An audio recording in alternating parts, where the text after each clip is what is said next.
A very good afternoon to you tuned in to UBC TV. Thank you so much for following all our work and welcome to UBC Lunchtime News. It's me, Michael Jordan Lukomwa, and this is what we have for you this afternoon. Right away to Uganda. The LC3 Nangote Town Council in Namutumba District, Mande Idube, was charged before Grade 1 Magistrate Busuru Ivan in Iganga Court on charges of theft over PDM money and remanded till the 15th of July 2024. It is alleged that Idube devoted himself to help a one Wonaira militia to open up a bank account to access PDM money in December 2023, which was withdrawn, but the intended beneficiary did not receive the money.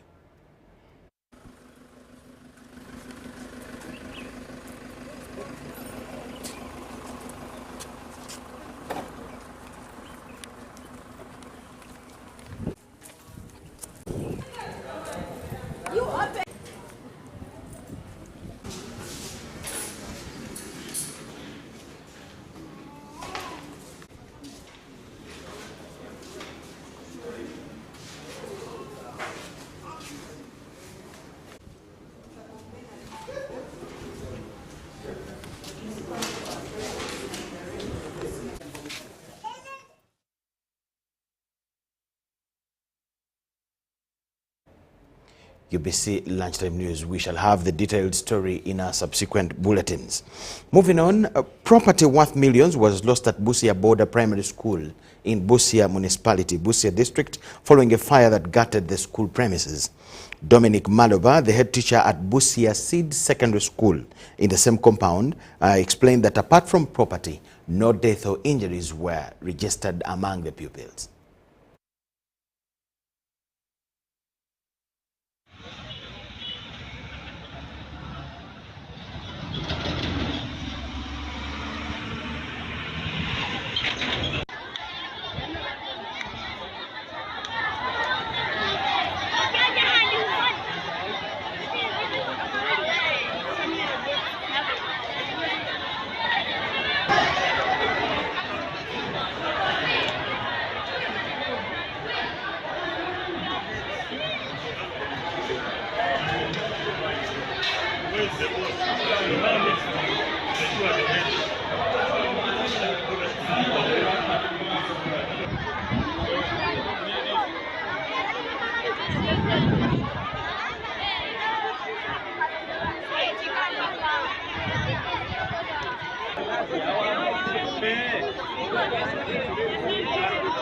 Some was still playing within the compound.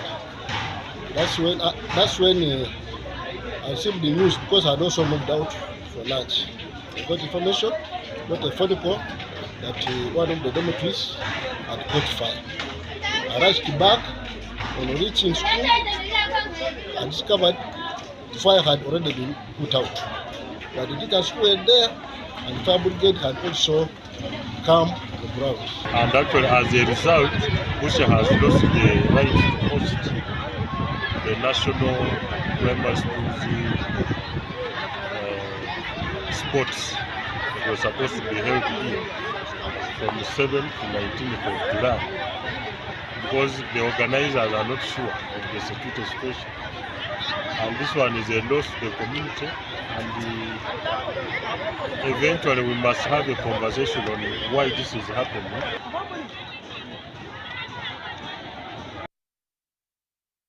UBC Lunchtime News. Moving on with more news in a lunchtime bulletin. MPs Theodore Sechikubo and Alioni Odria spent the better part of yesterday in Busoga sub-region, where they are persuading colleague MPs from the region to sign their motion that intends to censure 4 parliamentary commissioners. The MPs say that out of the 42 MPs from Busoga, only 11 have so far signed the censure motion.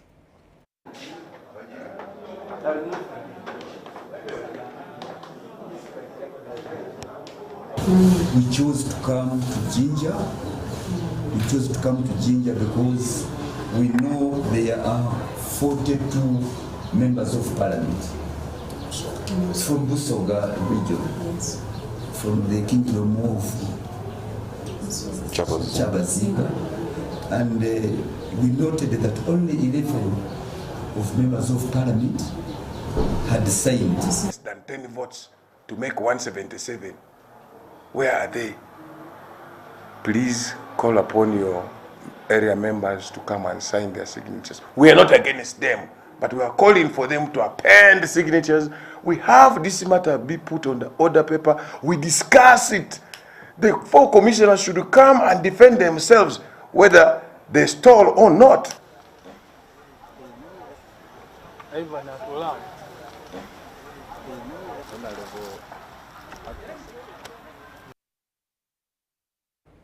A total of 1,150 patriots in Kagadi district have been passed out after receiving patriotism training with a call to love their country through denouncing immorality, sectarianism, corruption, and environmental degradation. The RDC Kagadi Lilian Luteraho thanked the trainers for instilling patriotism skills among the students and asked the patriotism to abide by values.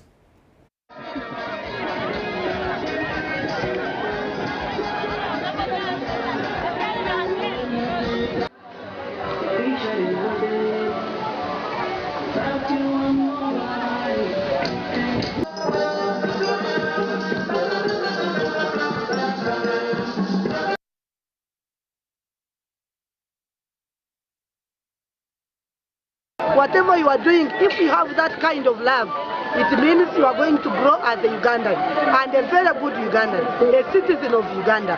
So we really appreciate Kagadi Secondary School, the headmaster and the staff for implementing a national function. And why the president is on patriotism? Because it instills discipline, it instills love for the country, it instills even God-fearing.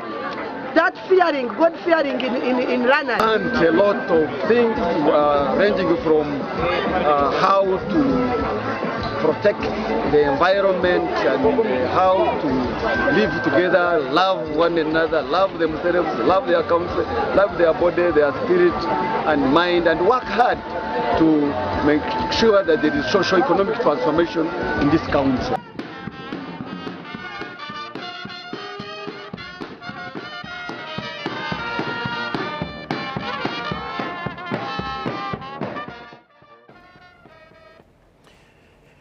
Uganda boasts, no, I beg your pardon, the Kagadi RDC Lilian Luteraho has launched the construction works of the 4.6-kilometer access road worth 500 million shillings contracted by the North Road Consult Limited. The construction works will start from Chesamire to Busoiga in Muhoro sub-county. She asked the contractors to desist from promiscuous acts, especially with school children. We are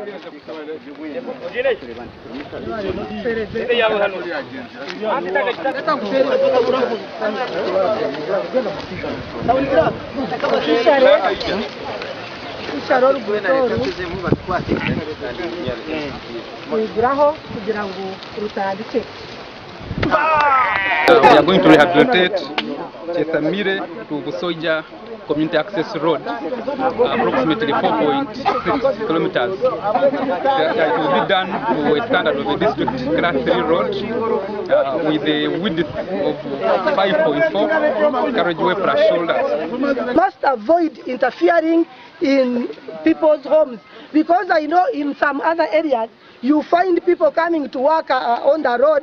You find women producing different kinds of children, those with gray hairs, what.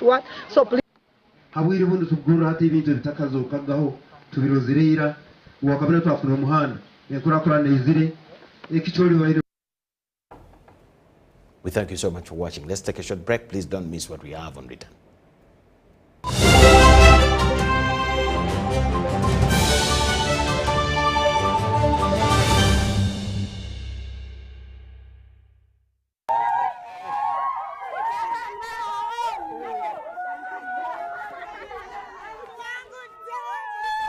Amanya gange nze Namtebi Sharon nga nkolera wano wennyini Saka Kirombe oba Makindye.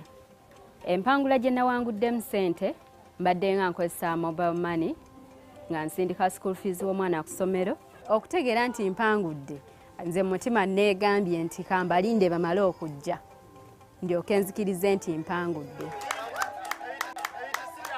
Kyenyinza okubagamba nti si byabafere weewaawo abafere gye bali naye ennamba eri emu yokka era bw'eba ekukubidde omanye eyo si yabafere.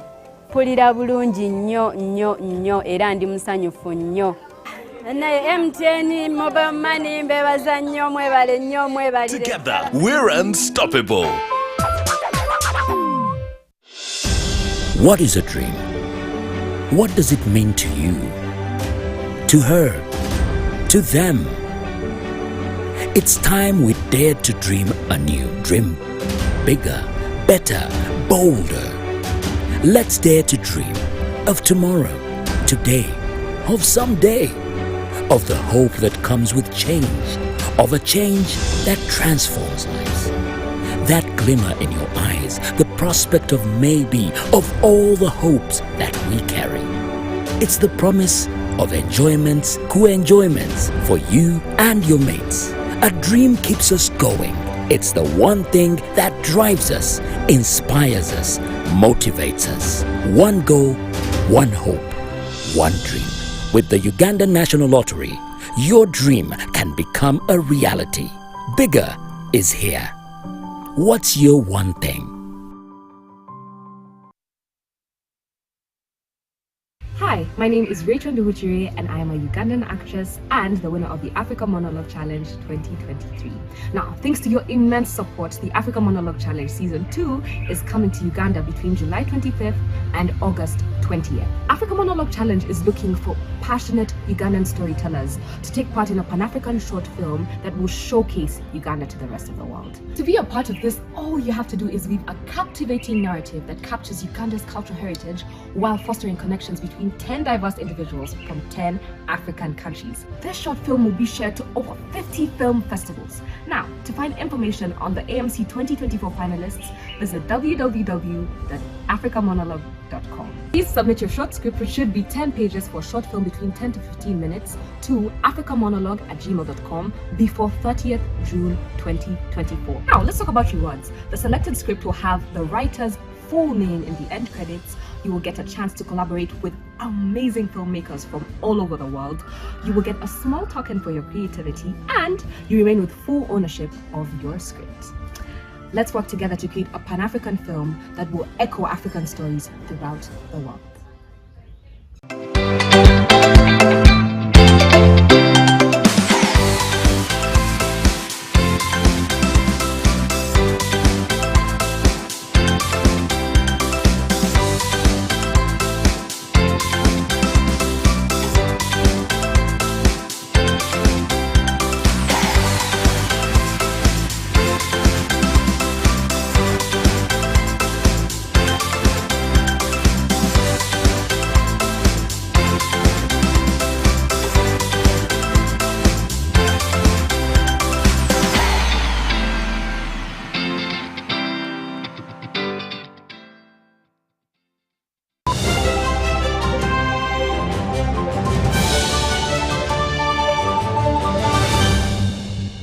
We thank you so much for watching and welcome back from the break. It's our lunchtime news bulletin.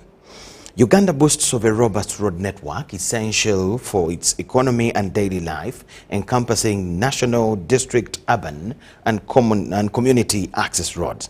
Notable projects include the Kampala-Entebbe Expressway, Uganda's first toll road, and the innovative soft tarmac road in rural Masaka, demonstrating the government's commitment to modernize infrastructure.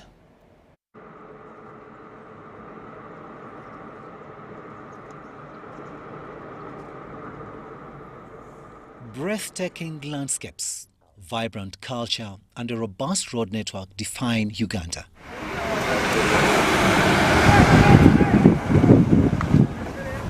The country's roads connect people and places, forming the lifeline of its economy and daily life.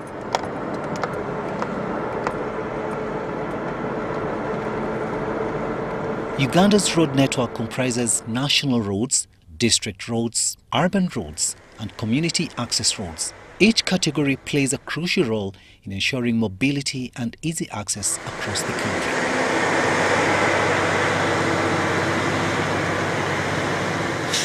Significant strides have been made in developing Uganda's road infrastructure. Numerous national and urban roads have been substantially completed, along with several bridges and extensive rehabilitation of existing roads.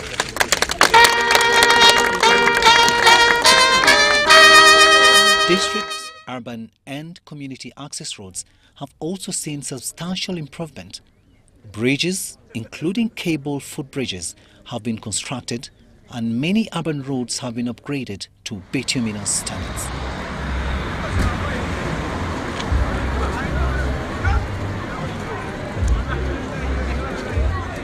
Many community access roads have been rehabilitated and widened, with ongoing efforts to enhance more roads.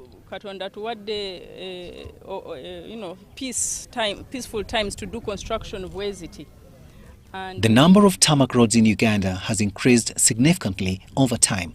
From less than 1,500 kilometers in 1986, it rose to 4,000 kilometers by 2005. By the end of 2020, the total tarmacked national roads had reached 6,000 kilometers and continue to grow.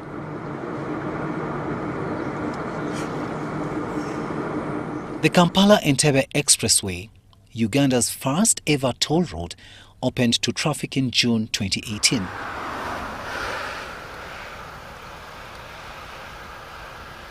This 4-lane highway provides a crucial link between the capital city, Kampala, and Entebbe International Airport.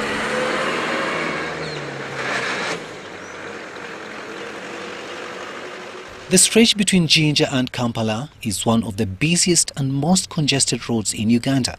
It is essential for the import and export needs of Uganda and its landlocked neighbors, including South Sudan, Rwanda, Burundi, and the Eastern Democratic Republic of the Congo.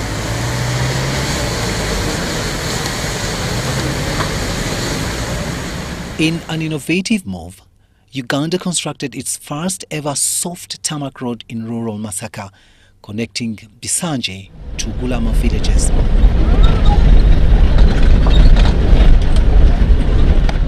This sustainable approach demonstrates the government's commitment to modernizing road infrastructure. This is the Kampala-Entebbe Expressway, starting from Busega, a link to Kajansi, up to Mpala and back. What we've been doing lately and what our road users have been visibly experiencing are the ongoing works to light the Kampala-Entebbe Expressway. We have promised this and we are equally glad that we've been able to deliver on this very important milestone. In an attempt to reduce gridlock within Kampala, the government initiated the Kampala Flyover project. This web-like road network, nearing completion, is designed to address congestion by separating through traffic from city street traffic.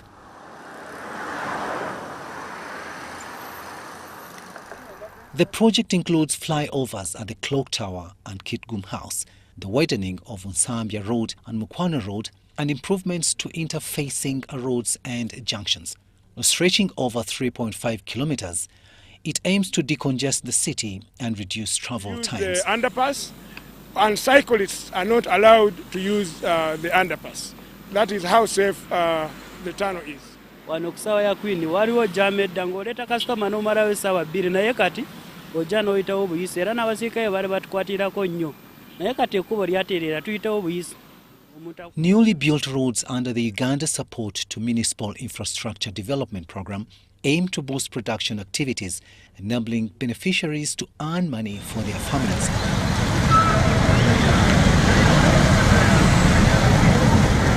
Roads are the foundation for development, promoting wealth creation. Uganda's road network offers some of the most beautiful nature sites to explore, where every journey is an adventure. Some of the best routes for a road trip include Masindi to Murchison Falls, known for its breathtaking views and wildlife. Kabale to Kisoro is famous for its terraced gardens, lakes, rolling hills, interlocking valleys and mountain ranges.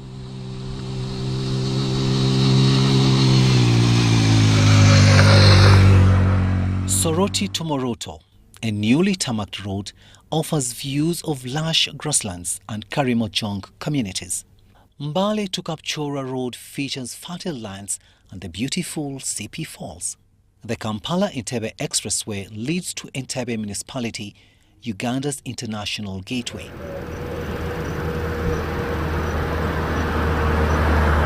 Fort Portal to Bondiboyo Road offers views of the Semliki Valley and meandering roads through mountain ranges. Kampala to Jinja Road provides a scenic drive through Mabira Forest and across the River Nile. Taking a road trip across Uganda allows one to experience vibrant communities and stunning natural wonders, offering a relaxing and immersive travel experience. Uganda's road network promises efficiency, splendor and beauty. Whether traveling for business or pleasure, Uganda's roads offer the potential for memorable journeys. The Kampala-Masaka Highway is one of Uganda's busiest roads and a crucial gateway to southwestern Uganda, the Democratic Republic of Congo, Tanzania, Rwanda and Burundi. The Tororo-Kamdini Road project is part of the North-Eastern Road Corridor, connecting the Kenyan border at Malaba through Tororo to the northern and northwestern Ugandan borders with South Sudan and the Eastern Democratic Republic of the Congo. The Uganda National Roads Authority, UNRA, tirelessly works to rehabilitate and maintain these vital arteries, ensuring safe travels for all. Because there is a program for every area, there is a program for every unit, there is a program for every location, there is a program for every part of the country. And that is why you see that now you can move from one part of the country to another without single bottleneck. Connecting people and places, explore Uganda's roads where every journey is an adventure. A responsive entity and by extension a responsive government.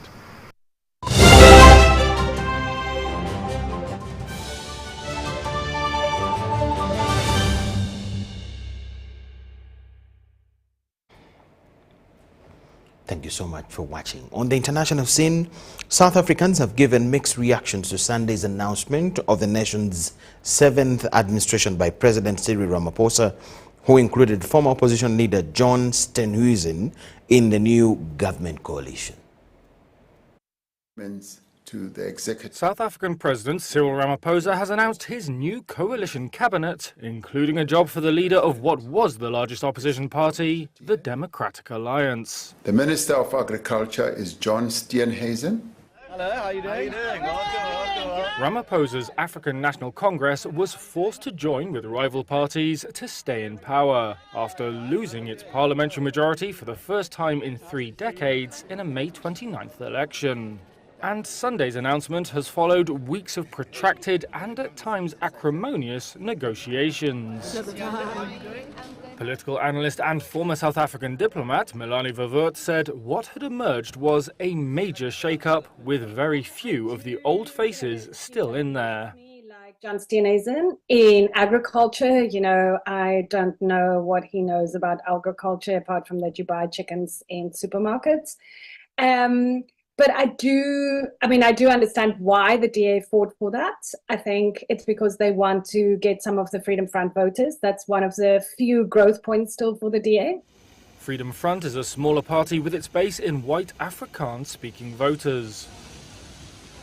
The markets, which had welcomed inclusion of the business-friendly DA in South Africa's coalition government, responded favourably to the new cabinet. South African assets rose sharply on Monday. Some investors, however, said the gains were likely short-lived, as it would take time for the new government's agenda and performance to become clear. The reaction on the streets of Johannesburg was more mixed. While some welcomed the diverse and inclusive makeup of the executive, others, like Gomelemo Utemeleng, questioned the mix of different people with different philosophies. I'm not really confident about it, but then they say the people of South Africa have spoken. Is that what they say they wanted? That's my question. I don't really support it fully, but hey, what can we do? Because at this point I feel like we've spoken, but we're not being listened to. Alongside the DA, Ramaphosa has made space for 5 other coalition parties in his cabinet. But now that the wrangling over portfolios is over, the government faces the more daunting task of governing.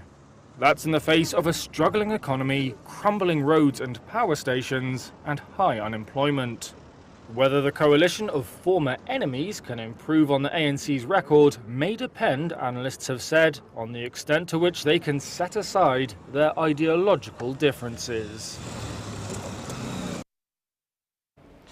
Still on the international scene, U.S. presidential candidate Joe Biden and Donald Trump over the weekend returned to the campaign trail following their first debate last week.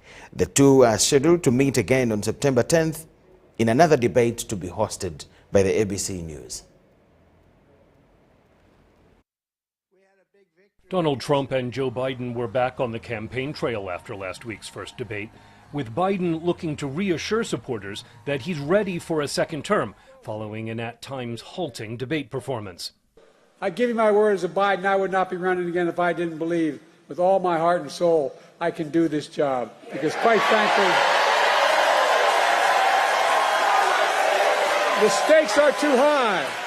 Biden fundraising over the weekend was another chance for his campaign to push back against concern among some in the Democratic Party that his debate stumbles mean they should be looking for a new candidate. If there were a new, vigorous, younger Democratic nominee, I think people would take that opportunity in a minute to keep Trump out. Trump said the debate showed this election is a choice between strength and weakness. The question every voter should be asking themselves today is not whether Joe Biden can survive a 90-minute debate performance, but whether America can survive 4 more years of crooked Joe Biden in the White House. Trump told a post-debate rally that he believes Biden will stay in the race. Many people are saying that after last night's performance that Joe Biden is leaving the race. But the fact is, I don't really believe that because he does better in polls than any of the Democrats they're talking about.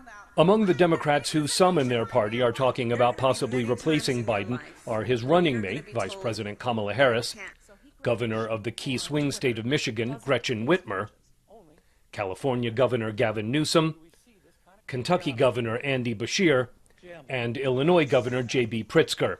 None of those Democrats is calling for replacing Biden. Switching candidates before their party's August convention would require Biden dropping out. They would have to go to the White House and try to convince him, and he will be tough to convince. And they'll also have to try to convince Joe Biden, and that may be even tougher.